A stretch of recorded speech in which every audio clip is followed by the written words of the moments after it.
Hello and welcome back to our Bible story time. I'm so glad that you can come each day to join us.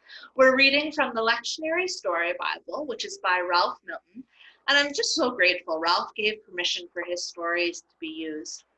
Today we're reading Miriam Smile, and it's based on the book of 2 Kings, chapter 5, verses 1 to 14.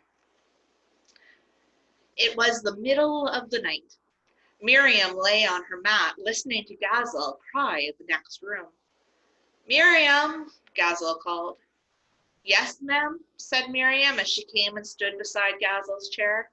But Miriam already knew what Gazelle wanted because this had happened every night for a long time. "Rub my neck and my back, Miriam. Help me relax. I've got to get some sleep." Miriam's strong, young fingers rubbed the tight muscles in Gazelle's neck and back. Slowly, Gazelle began to relax, and after a while, she fell asleep. Miriam went back to her mat, but she didn't go to sleep. Miriam lay on her mat and tried hard to remember.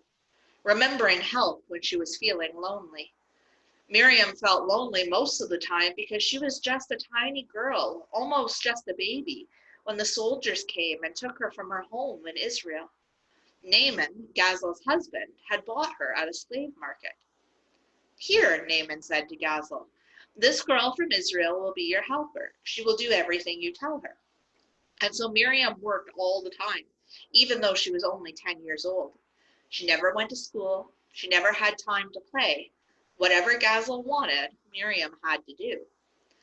But Gazelle was kind, and she liked Miriam. Sometimes she talked to Miriam almost as if she were a younger sister. So Miriam was not unhappy, but oh, how she missed her family and her friends back in Israel. It was so hard to remember them. Each night before she slept, Miriam asked God to help her remember. God helped Miriam feel strong and not quite so lonely.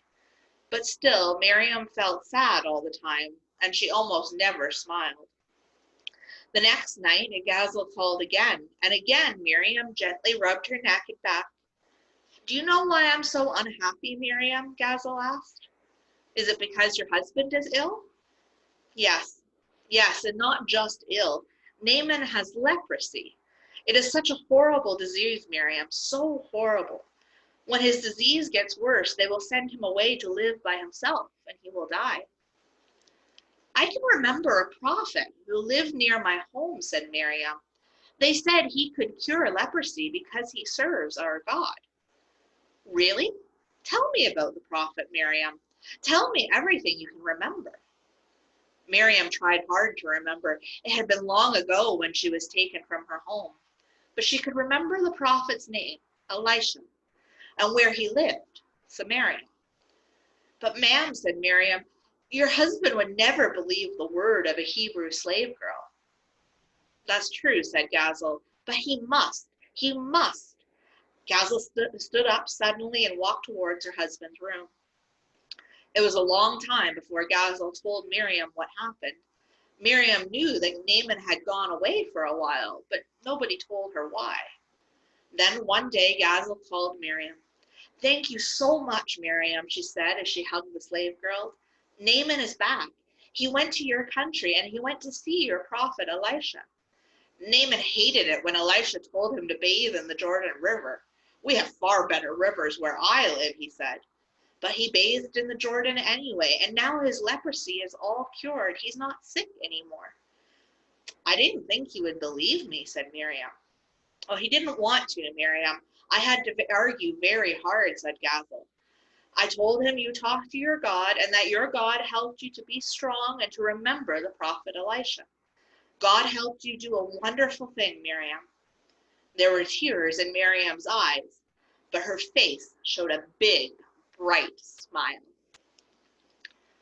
I'm so glad that you could join us today for our Bible story time, and I hope we'll see you again tomorrow. Bye for now.